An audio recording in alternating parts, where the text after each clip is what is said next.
வணக்கம் அன்பு நேயர்களுக்கு எனது இனிய வணக்கங்கள். ரிஷபம் ராசிக்கார நேயர்களே, நம்ம இன்னைக்கு வீடியோ பதிவுக்குள்ள முழுமையாக போகிறதுக்கு முன்னாடி அந்த முருகப்பெருமான மனதார வேண்டிக்கிட்டு அவரோட அருளாசியோட வீடியோ பதிவுக்குள்ள போகலாங்க. ஓம் முருகா போற்றி, ஓம் முருகா போற்றி, ஓம் முருகா போற்றி, என்னை காக்கும் வடிவேலனே போற்றி.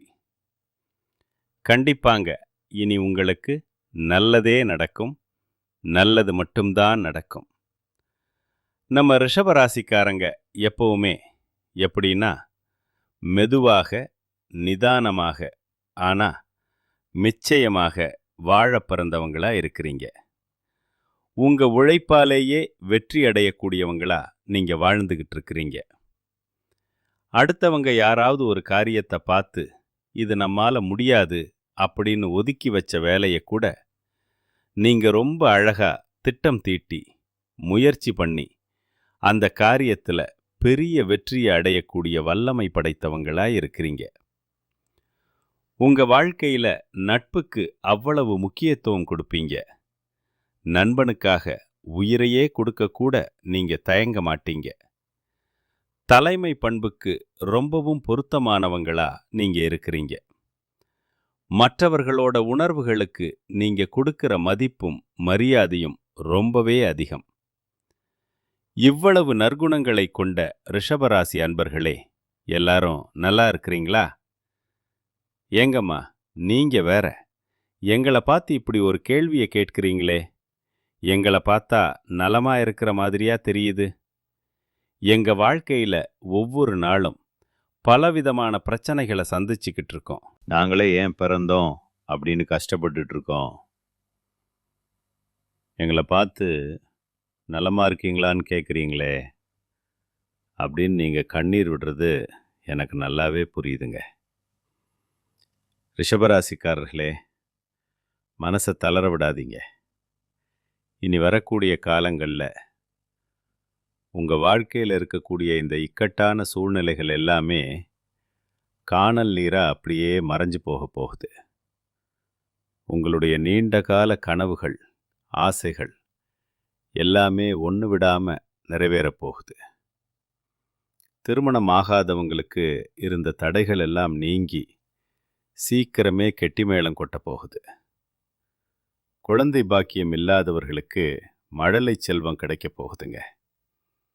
இது நாள் வரைக்கும் உங்களை வேண்டாம்னு உதறி தள்ளிட்டு போன சொந்த பந்தங்கள், உறவினர்கள் எல்லாருமே இனி வரக்கூடிய காலங்களில் உங்களை தேடி வரப்போகிறாங்க.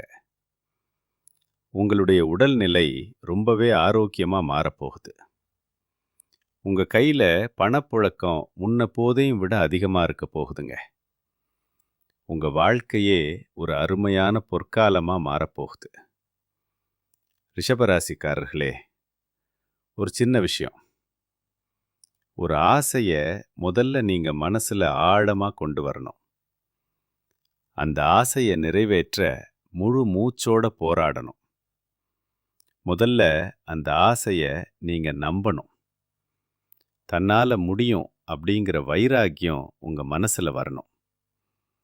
மற்றவங்க உங்களை குழப்ப முயற்சி செஞ்சாலும் அவங்க பேச்சை நீங்கள் கேட்காம விலகி இருக்கணும். கெட்ட குணங்கள் உடையவர்களை விட்டு தள்ளியிருங்க. நீங்கள் சொல்கிறத மதிக்காதவங்களை விட்டு விலகி இருங்க. அப்பத்தான் நீங்கள் வாழ்க்கையில் பெரிய வெற்றியை அடைய முடியும். அப்புறம் ஒரு முக்கியமான குறிப்பு. ரிஷபராசிக்காரங்க உங்கள் வீட்டை எப்பவுமே ரொம்ப சுத்தமாக வச்சுக்கணும். தேவையில்லாத குப்பை கூலங்களை அப்பப்பவே அகற்றிடணும். வீட்டின் மூலைகளில் குப்பையை சேர்க்குற பழக்கம் இருந்தால் அதை உடனே மாற்றிக்கோங்க. வீட்டில் ஏசி வச்சுருக்கீங்கன்னா அதோட பில்டரை வாரம் ஒரு முறை கண்டிப்பாக சுத்தம் செய்யணும். உங்களோட ஃபோன் மற்றும் இதர பொருட்களில் தூசி படியாமல் அப்பப்போ தொடச்சி வச்சுக்கோங்க. கொசுவத்தி பயன்படுத்துகிறீங்கன்னா ஒரு குறிப்பிட்ட நேரத்துக்கு அப்புறம் அதை அணைச்சி வச்சிருங்க. வீட்டை சுத்தம் செஞ்சதுக்கு அப்புறமா பாத்ரூம் மற்றும் கழிவறைகளில் எந்த விதமான கெட்ட நாற்றமும் இல்லாமல் பார்த்துக்கோங்க. சாமிக்கு நித்தமும் பூஜை செஞ்சு நல்ல வாசனை மிகுந்த ஊதுபத்திகளை ஏத்தி வைங்க.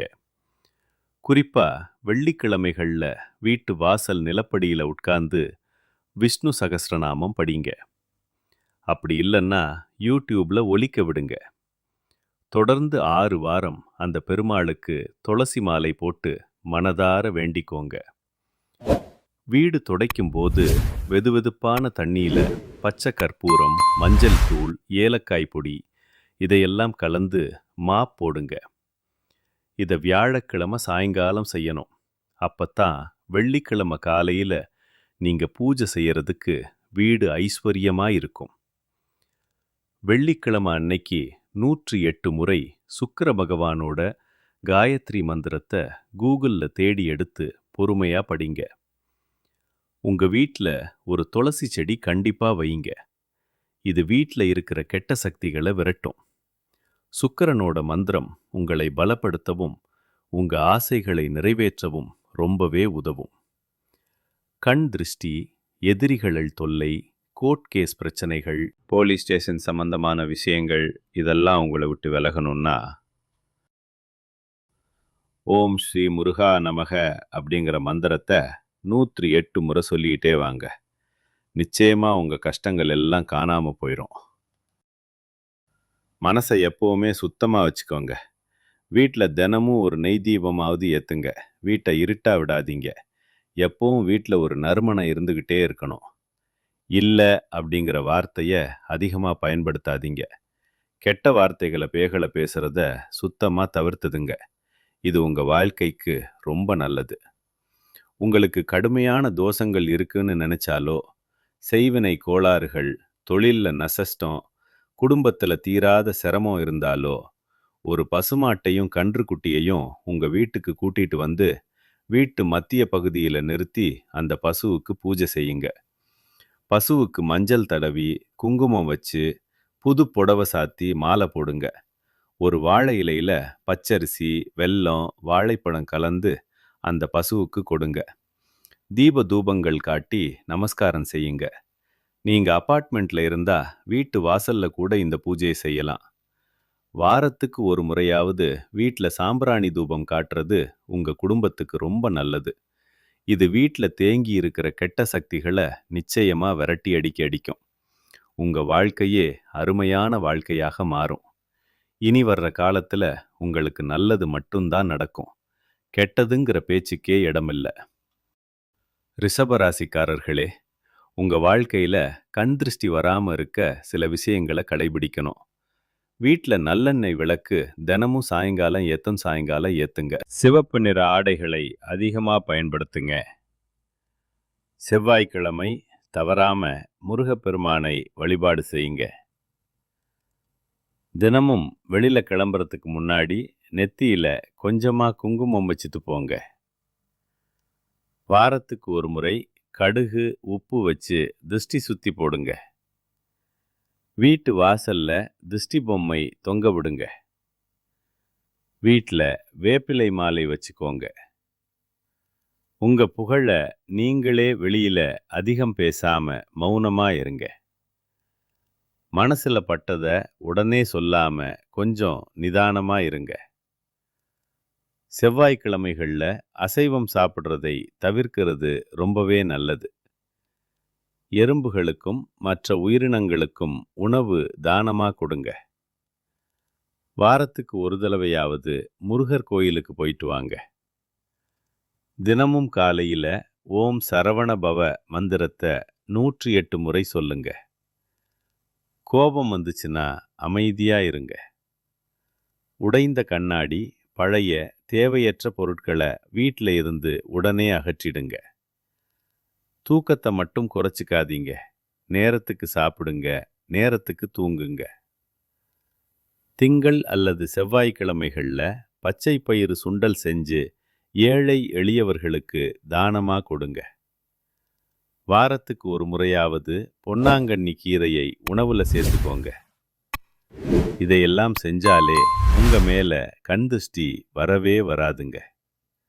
அப்புறம் குலதெய்வம். குலதெய்வம் எங்கேயோ இருக்குன்னு கவலைப்படாதீங்க. நீங்க எங்க இருந்தாலும் ஒரு தீபம் ஏத்தி வச்சு, அந்த ஒளியில உங்க குலதெய்வம் இருக்குன்னு நினைச்சு கும்பிடுங்க. குலதெய்வம் தெரியாதவங்க கூட ஒரு நல்ல நாள்ல குலதெய்வத்தை நினைச்சு தீபம் ஏத்துங்க. குலதெய்வ வழிபாடு உங்க குலத்தையே காக்கும். முதல்ல குலதெய்வம், அப்புறம் இஷ்ட தெய்வம். தினமும் காலையில எந்திரிச்ச உடனே சூரிய பகவானை நமஸ்காரம் பண்ணுங்க. அவரோட அருளாசி இருந்தா போதும். மற்ற கிரகங்கள் சாதகமா இல்லைன்னா கூட பரவாயில்ல. சூரியனோட பிரகாசம் உங்க வாழ்க்கையையே ஒளியா மாத்திரும். உங்க கண்ணீர் எல்லாம் கரைஞ்சு போகும். இந்த உலகத்துல யாருங்க நிஜமான கோடீஸ்வரன்? கோடி கோடியா பணம் வச்சிருக்கிறவங்களா? இல்லைங்க. யார் ஒருத்தர் நோய் நொடிகள் இல்லாம, மனக்கவலை இல்லாம நிம்மதியா தூங்குறாங்களோ, அவங்க தாங்க இந்த உலகத்துல சிறந்த கோடீஸ்வரன். அந்த பெரிய யோகம் உங்களுக்கு இந்த மாசம் அமையப் போகுது. இனி உங்க வாழ்க்கையில கவலைக்கு துளி கூட இடமில்ல. எதிர்பாராத நல்ல செய்திகள் உங்களை தேடி வரும். வேலையில முன்னேற்றம் கிடைக்கும். மேலதிகாரிகளோட நம்பிக்கை உங்களுக்கு கிடைக்கும். பழைய கடன்கள் எல்லாம் அடையறதுக்கான வழிகள் பிறக்கும். ரிஷபராசிக்காரர்களே, உங்க வாழ்க்கையில இன்னும் நல்லதெல்லாம் நடக்கணும்னா ஒரு பரிகாரம் செய்யுங்க. உங்க வீட்டுக்கு பக்கத்துல இருக்கிற வயதான முதியவர்களுக்கு உங்களால முடிஞ்ச சின்ன சின்ன உதவிகளை செஞ்சுட்டு வாங்க. இதை நீங்க செய்யறப்போ உங்க பாவங்கள் குறைஞ்சு, உங்க எண்ணம் போல உங்க வாழ்க்கை இனிமையா மாறும். நல்லதே நடக்கும். நன்றி, வணக்கம்.